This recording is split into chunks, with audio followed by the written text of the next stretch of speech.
அரசு டைமில் வந்து ஆர்டர் வாங்கலாம். இப்போ சர்ச்சுக்குலாம் அந்த ஆர்டர் வாங்க முடியாது. சட்டப்படி என்ன இருக்கோ அந்த வாதங்களை முன் வச்சோம். இதெல்லாமே நீதிமன்றத்தில் கேட்டாங்க. ரெண்டாவது, இந்த ஆஃபீஸோட இதை வந்து உடைக்கிறதுக்காக அவங்க முயற்சி இருக்கிறதா என்னோட கட்சிக்காரருக்கு வந்து பலத்த ஒரு அப்ரேன்ஷன் இருக்குது. அதனால் ஆஃபீஸை வந்து சட்டத்துக்கு புறமா உடைக்கக்கூடாது.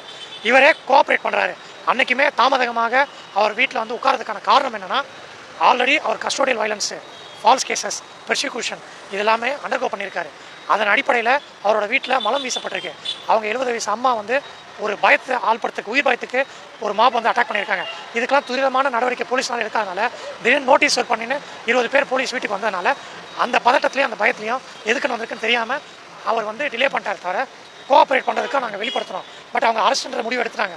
ஸோ இதுக்கு தான் நாங்கள் கோஆப்ரேட் பண்ணலாம் அவங்க சொல்கிறாங்க. இப்போது நாங்கள் ஜுடிஷியல் கஸ்டடியில் இருக்கிறோம். நாங்கள் சிறை காவலில் இருக்கிறோம், நீதிமன்ற காவலில். இப்போ ஆஃபீஸை ஓப்பன் பண்ணோம், ப்ராப்பராக என்ன ரீசனுக்காக ஓப்பன் பண்ணோம் அப்படின்னு எங்ககிட்ட சொல்லியிருந்தாங்கன்னா, பெட்டிஷனில் போட்டிருந்தாங்கன்னா, நாங்களே கோஆப்ரேட் பண்ணுறோம், நாங்களே ஓப்பன் பண்ணுறோம்.